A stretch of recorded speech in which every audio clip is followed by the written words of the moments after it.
Good afternoon all, and thank you very much for joining our session today. My name is Max Pereira. I'm an analyst for Overnights.tv, the leading provider of Barb TV ratings to the global media industry. Today, we're going to take a look back at 2020 to review trends observed by the Overnights team throughout the past year, and to look ahead at what this might tell us about the future of TV viewing in the UK. More specifically, we're going to have a focus on how COVID-19 and the resulting lockdowns affected how many people were watching TV in the UK and which ways we chose to watch TV as a result and how that differs to normal. To create this analysis, we used Barb panel and census data measuring linear TV viewing from traditional TV channels such as BBC One, ITV, Channel 4, UK Gold and so on. And new to Barb's dataset is broadcaster video on demand viewing, measuring audiences across these BVOD services, including BBC iPlayer, ITV Hub, Channel 4 and Sky Go. Currently, Overnights provide this BVOD data to clients through a daily ranking email and through our content report on our online portal.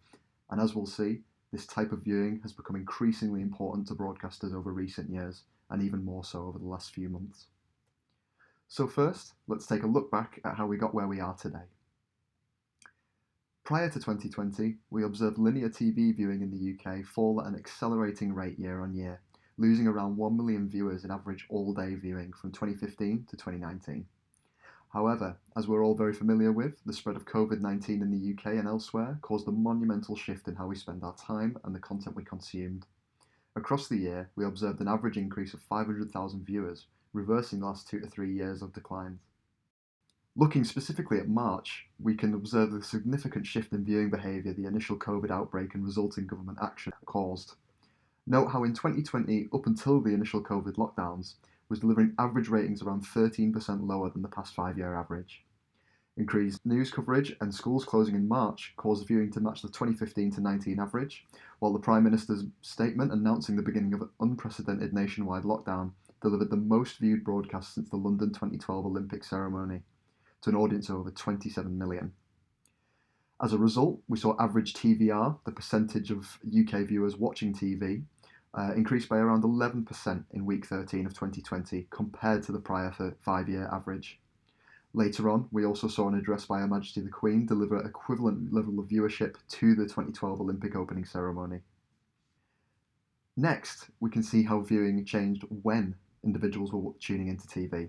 As we can see, this data covers weeks 12 to 16 of 2018, 19 and 20 to demonstrate this change in viewing habits over a number of years. Firstly, we can actually see that the day started with 8% less viewers tuned in at 7 AM compared to 2019. As a result, it looks like we may have been enjoying a lie-in or two in the initial weeks of lockdown. While viewing at 8 AM is around flat compared to 2018-19, and from 9 AM onward, we see a substantial increase in the average number of viewers.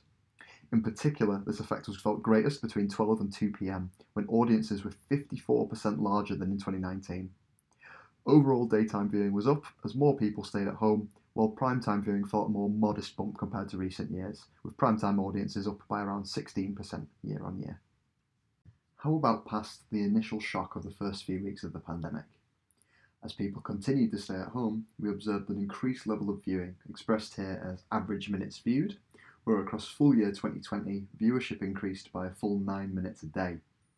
While during periods where the UK was in a national lockdown, this actually more than doubled, increasing to an extra 20 minutes per day, reversing 3 years of declines by matching the typical average minutes delivered back in 2017. Quick additional call out in the data that we're looking at here. Something that's rather interesting is that if you actually look at September of 2020, what we actually observe is a year-on-year decline in minutes viewed. And anecdotally, I think this also makes sense if you think about looking back on September, August time, we had things like Eat Out to Help Out. We had things like the least level of restrictions that we probably had across the full year. Kids were actually going back to school from mid-September onwards. And I think this makes a lot of sense and kind of gives an insight into what we might see in the future. This is likely the most normal viewing behaviour observed throughout the year.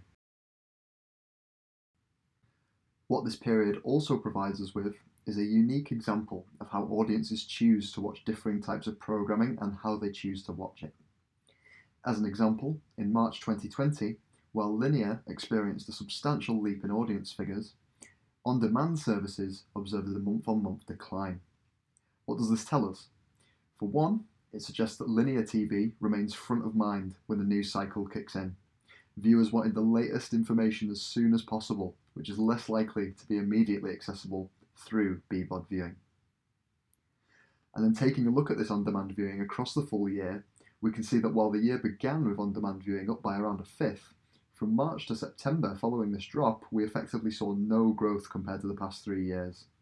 This appears to demonstrate how on-demand viewing may fit into our normal lifestyles. When we had more time on our hands, there was less need to catch up on our favourite titles, and therefore we wanted to see them as soon as possible, which the best place to do so was on linear. We can also see the impact of lockdowns on viewing by device. Here, we can see that year-on-year viewing across mobile devices fell substantially by around 11%, while we observed a solid bump in viewing on PCs. As a result, this appears to be a direct result of an increase in working from home. Less time viewing on the tube, more viewing at the kitchen table.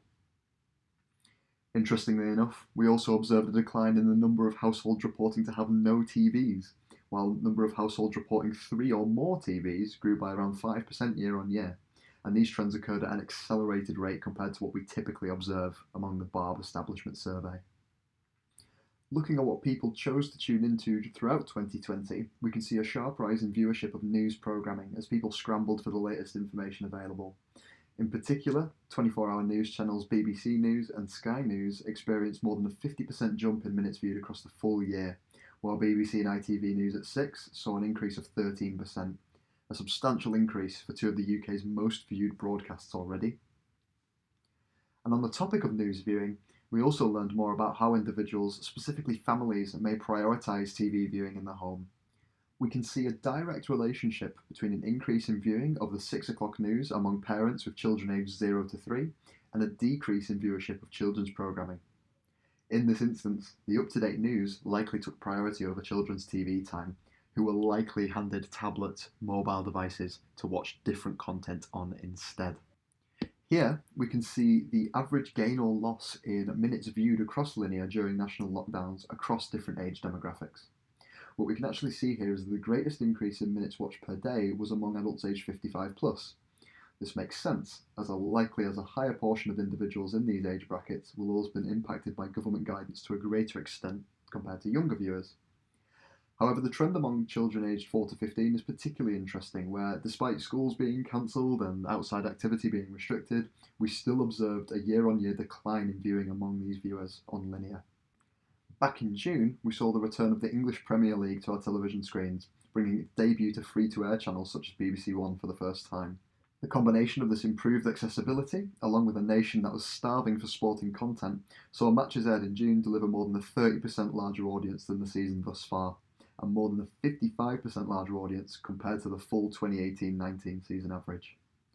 This also demonstrates the vital role linear continues to play in our media mix, even with the notoriously difficult to reach 16 to 34 demographic, which delivered a 15% larger total TV audience in prime time on Premier League match days compared to non-match days in June 2020. Additionally, familiar faces were a common theme, with This Morning, already one of the biggest titles on air in the UK, delivering a 45% larger audience across full year 2020, with Ant and Dec's Saturday Night Takeaway post-lockdown episodes delivering a 15% larger audience. In a similar vein to this, children's titles such as PJ Masks and Tom and Jerry observed a similar uptick in the initial weeks of lockdown. With COVID-related content specifically, the picture's less clear. Informative content such as BBC Panorama, which immediately began reporting on the pandemic its initial weeks, saw a substantial increase in viewership, up 25% in Q1 and Q2 of 2020 compared to the full year average in 2019. Meanwhile, more day-in-the-life, personal COVID content such as ITV's short film series Isolation Stories didn't make as much of a splash and didn't seem to resonate quite as strongly with viewers. All in all, informative content appeared to draw viewers in, especially so in the initial few weeks of the pandemic. We observed this in a few different ways, primarily expressed through the strong increase in viewership experienced across factual channels including PBS, National Geographic and Discovery, all contributing towards this trend. As a result of the pandemic halting production, we actually observed some interesting strategies in the initial weeks where broadcasters likely looked at their schedules, looked at the halted production, and then looked at ways to spread out their existing slate of shows. As a result, we saw a couple of interesting instances of scheduling, such as ITV re-airing their 2012 drama A Mother's Son, a reported increase in archive content being acquired from rights holders such as Cineflex, and Channel 4's new scripted comedy Max actually got moved from E4, where it aired one episode back in April, to much later in the year, the fourth quarter of 2020, and actually got shifted up to the Channel 4 main channel. In terms of terrestrial broadcasters, Channel 5 in particular made great strides throughout 2020, seemingly entrancing viewers with their countryside-themed escapist content, including This Week on the Farm, Our Yorkshire Farm, and All Creatures Great and Small, which delivered the strongest series average performance in years on the channel. As a result, the channel's primetime audience was 18% larger across full year 2020, with stronger viewing appearing to be sustained into the start of 2021 also. We have a better idea about what audiences chose to watch during lockdown, but what does this tell us? From the substantial increase in news viewing, as well as the solid successes felt across multiple channels with factual content, including Channel 5, PBS, Discovery, we can be confident that linear remains a trusted, reliable source of up-to-date, relevant information in times of uncertainty.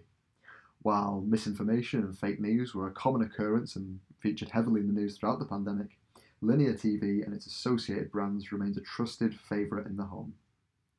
Next, we can see that many titles replicating social experiences that we may have been missing out on saw solid improvements to performance. This Morning, Ant and Dec, and the runaway success of Gogglebox in the past year, despite already being some of the biggest titles on TV, they're excellent examples of this trend. Finally, we suspect that choice fatigue from on-demand services may have played into this increased viewership. Individuals working from home will have craved background noise, and those furloughed hunger for productivity in the form of informative content. The all too familiar process of choosing what to watch will have become increasingly tiresome, a problem that with linear can be overcome to an extent. With that in mind, what we can now do is look ahead to kind of assess and evaluate which of these trends may be sticking around and what the future might look like for linear and broadcaster video on demand. Subscription video on demand services in the UK continue to grow at a steady rate. COVID does not appear to have accelerated that trend, with year-on-year growth remaining remarkably consistent at around plus 22% for the past 3 years. Additionally, this growth appears to be in existing SVOD subscribers adding in additional services, such as the newly launched Disney+, as opposed to an exodus of households leaving linear viewing behind. While the increase in viewership of linear TV is an encouraging trend, 2020 did not halt the fundamental reality that every linear broadcaster is experiencing. The portion of audiences represented by younger viewers continues to decline. If anything, lockdowns may have actually accelerated this existing trend, with over 60% of all-day total TV audiences now represented by viewers aged 55 plus, looking at the first quarter of 2021. That's up significantly from the 47% observed in Q1 2015. We also see, now we're in the first quarter of 2021, is a return to growth among BVOD viewing in the UK. What this represents in our mind is a result of people going back to work. People are coming off furlough, retail's reopened, hospitality's opening up this week again. And I think what we're seeing as a result here is people have more ways to spend their time. They're no longer stuck in at home to the same extent. And as a result, there's more to catch up on. Live viewing, maybe not as an attractive proposition now that you can go out and go to the pub, go to the shops, these kind of things. So instead now we're seeing on-demand viewing come back into fashion, and I think we'll continue to see this grow as time goes on. COVID does not appear to have affected this in the long term. And then if we take ourselves back to the beginning of the presentation and look at this 5-year view once more, what we can actually say, looking at April 2021, is that this trend appears to have returned back to normality, with viewing in April on par with what we observed across 2019. So now, taking a look at the big picture, which of these trends do we think may have a lasting impact on TV viewing? For one, I think we should expect children's TV viewing to continue to pivot away from linear. As alternative media devices become increasingly cheap, you could buy like an Amazon tablet for around £40, for example. We'll continue to see parents and families prioritise the living room television for their own viewing. This, in some respects, allows children greater autonomy in the content that they choose to watch. And when you have increasing investment from the likes of Disney+, Netflix Kids, new entrants like Hopster, And I would expect to see linear to continue to shed younger viewers, and we've observed this especially so among 4 to 12-year-olds. Now, as we return to something somewhat resembling normality, we're seeing viewers return to using on-demand services and habits resume as normal. As discussed, this is likely a result of individuals returning to work, retail and hospitality reopening. There's more ways to spend our time. And after months of staying at home, I doubt most households would want to stick to their existing routines that they've been following for the past few months. Therefore, there is now a greater need to catch up on missed viewing, which causes on-demand viewing to come back into fashion. And finally, I think we can be confident that linear will remain an important part of how we consume entertainment going forward. As evidenced from a few of the trends that we've observed here, often watching linear TV is a matter of urgency and convenience, as opposed to any change in sentiment towards live TV viewing. I think we'll continue to see broadcasters' relationship with their on-demand services and their linear channels evolve. Opening up linear as a form of content curation, you can kind of see these vast on-demand catalogues may have their best highlights then showcased on the linear channels. We've actually seen a couple of examples of this come into play, for example with the BBC Three segment, aired on a Monday evening on BBC One, highlighting programmes that have done well on iPlayer. Furthermore, from a couple instances that we've seen, such as broadcasts such as the Prime Minister's statement, and a more recent example, I suppose, would be the latest series of BBC's Line of Duty, event viewing remains a massive part of how we view entertainment. And as more of us return to work, return to the water cooler, we wouldn't really expect this to go anywhere anytime soon. And therefore, to summarise, COVID hasn't stopped children's viewing's pivot away from linear. Broadcaster video on demand is going to become an increasing part of how viewers watch content, and as a result, knowing your performance on these services will be more vital than ever before. And I think we can be reasonably confident that linear isn't going anywhere anytime soon. However, our relationship with it, and when we choose to tune into linear specifically, may change and evolve over time. And finally, here we just have a little bit of a roundup across the full year of 2020, just to tell the story of how viewing changed across the year. As you can see here, as we described earlier, there's that big, massive spike when the first national lockdown came into play, which was sustained for some time. You see a little spike up again when the lockdown got extended after that first initial period. We see a nice drop when schools reopen, as you'd typically expect, and the economy and weather got a little better. Retail reopened, and from there we see a pretty steady dip. As you can imagine, in July, August time, the weather's obviously much nicer as well. People are going to take advantage and go out and about more. Eat Out to Help Out in particular seemed to have a desired effect, with people spending more time out of home and, as a result, less time watching TV. We then see a lull until about midway through September, when the news cycle started to kick back in again. We started to see new restrictions come into play, the 10 p.m. curfew implemented, and then we see a gradual rise throughout September and October, coming to about kind of May, April level of viewing, when the next national lockdown was announced and implemented at the start of November, and we see viewing very similar to May and April time throughout. Slight dip right before Christmas there, and then once we got to Christmas and New Year and lockdown, we saw viewing actually surpass the first week of lockdown. Some of that seasonality, we typically see more viewers at Christmas time. However, the lockdown will have had a greater impact on this as well, we suspect. And there you have your full review of 2020 and how COVID-19 may have affected UK viewing trends on linear and on-demand viewing.